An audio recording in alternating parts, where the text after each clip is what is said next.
What's up everyone and welcome back to the channel. We finally have some news about the guild versus environment, and so we are going to talk about everything in this video.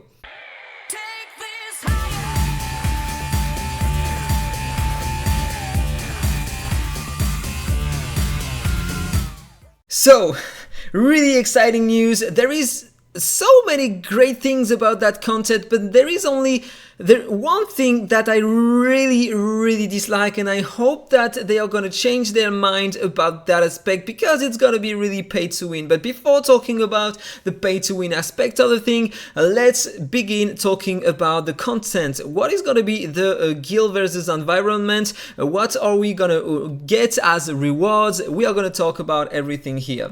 So first of all, we are gonna have here some fortresses, different ones. You are gonna have 71 fortresses in total, and each guild member can occupy the fortress.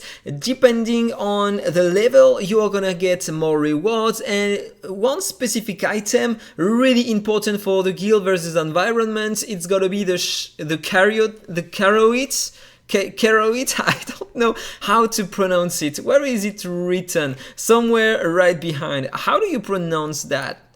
Caroit? I'm gonna say Caroit during the video, and tell me if I'm right in the comment below. So you can set up 10 heroes per fortress. You have 71 fortresses, and the number and the quality of station heroes will affect the fortress's buff and the item production. So the more the heroes in the fortress, the highest amount of Caroit you are gonna produce, and the most Caroit you get, the better in order to fight against the last boss, because you have the fortresses and then you get a big boss. You have Liam, the boss from the scenario, to beat at the end. I don't know if we can beat him, kill him, but you are gonna get some rewards in function of the total damage of your guild against the boss. So the more the hero station, the higher the buff bonus. You are gonna get some bonuses in stats, basic stats, attack, HP and defense on all your heroes, on all the heroes of the guild members participating to the guild versus environment, and for every hero on the fortresses. So there are different levels of fortress. Normally here, where is it written? Right here. All fortresses are divided into 10 levels based on difficulty. So you have one fixed level per fortress. For example, here you have a level 1 fortress, a level 2 here, a level 4 here, 3 here, and up to level 10. Of course, the difficulty is gonna ramp up in function of the level of the fortress, and so community managers told me that it was important to communicate with the guild, so the lowest level players have to occupy the low level fortress, so the high level players can progress through the hard content in the game and occupy the last fortresses. And it's really important apparently to progress like this: occupy first all the level 1 fortresses, then progress to the second levels, and etc. Okay. One more thing, the more the hero stations, the higher the buff bonuses. You get clearing fortress will with the earliest time will reward the guild, but the rewards will gradually decrease as the activity time extends. This encourages guilds to occupy more fortresses as soon as possible. So you have to communicate with your guild and take all the fortresses as fast as possible, so you can produce items as fast as possible. And this is the way to go. So probably we are gonna need to take all the level 1, then the level 2, or maybe 1 or 2 level 1, then go directly on the level 2. I don't know anything about the difficulty yet, so we are gonna have to wait and see, because that content is gonna be released this week, this Thursday, okay? So it's a bit how do you say in English? Blur. In French we say something, it's a blur. That means you don't have all the details yet, and yeah, that's it. We don't have the details yet. So you are gonna get some Keroids, and with the Keroid you are gonna be able to upgrade here your blessings, the blessings given by the fortresses. As you can see, you can increase your attack, your defense, your HP, and have different levels to get extra effects. I don't know anything about the extra effects here. Apparently you get the bonuses per mark of your heroes, and you need to spend your Keroid here. Normally you can get other items by occupying the fortresses. You get some rune stamps. This is another kind of items, and we are going to talk about that right here.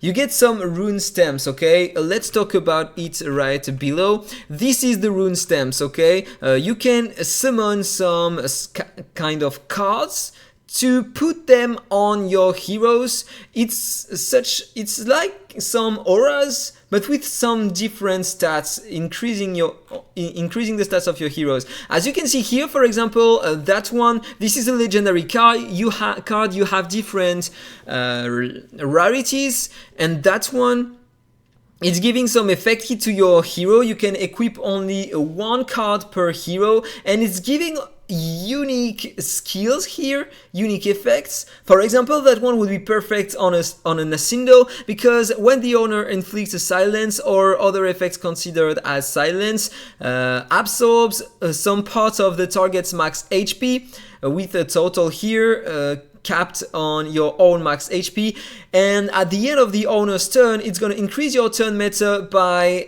up to 4.5% for every enemy under silent status. This is insane. This is going to be insane. I love this kind of stuff. Imagine the possibilities on all your heroes, because they are saying that some underpowered heroes in the game could become powerful due to the stamp here, and it can be right. If you are taking a hero with a good set but with bad stats or bad damage, etc., maybe there are gonna be some cards enhancing a lot that specific unit, and so that specific unit is gonna be better. And that's great to have this kind of content, because we are gonna be able to increase our damage in all dungeons in the game and farm better our stuff, or get a higher damage against the guild boss thanks to this kind of content. We are gonna be able to acquire some rune stamps you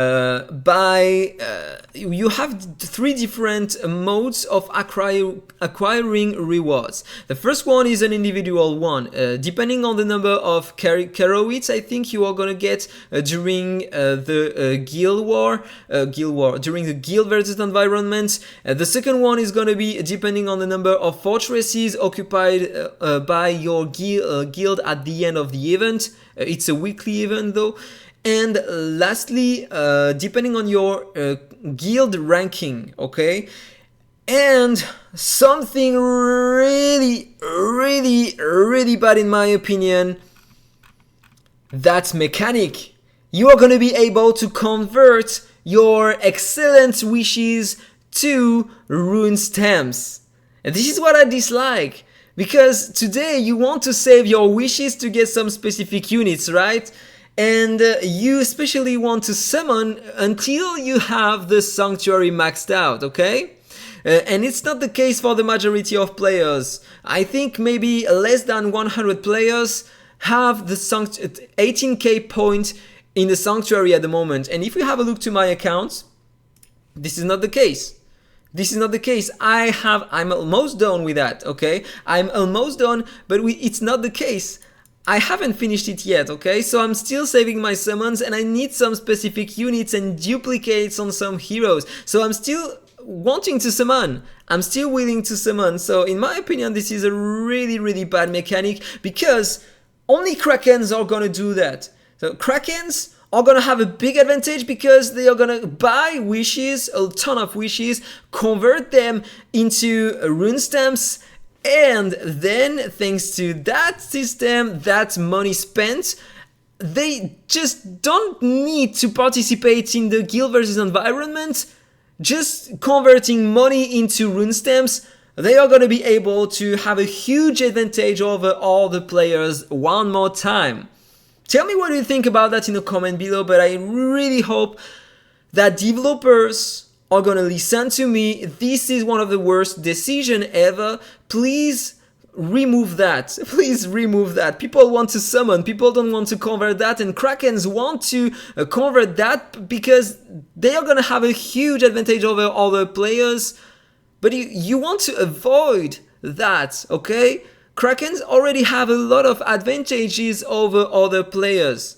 They are just going to be overpowered if they are doing that.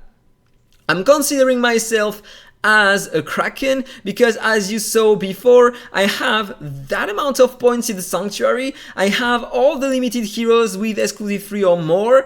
I have the majority of heroes. I have AhkTaar exclusive 3, as you can see here. 900 points stars in the faction abyss. I can farm ROM 39 with 100% win rate with that team. So I'm considering myself as a Kraken, but I won't have the budget. I won't have the budget to buy wishes and to convert them into stamps too. And so one more time here, I'm starting to be competitive in the championship, but one more time it won't be the case anymore because you already know the top Krakens in the game. They are gonna have the budget to spend on that, and so they are gonna have a huge advantage over me and over players, over other spenders. So yeah, please, one more time, developers, if you listen to that, if you watch that video, please don't do that. Remove that conversion system, please. So go back to here.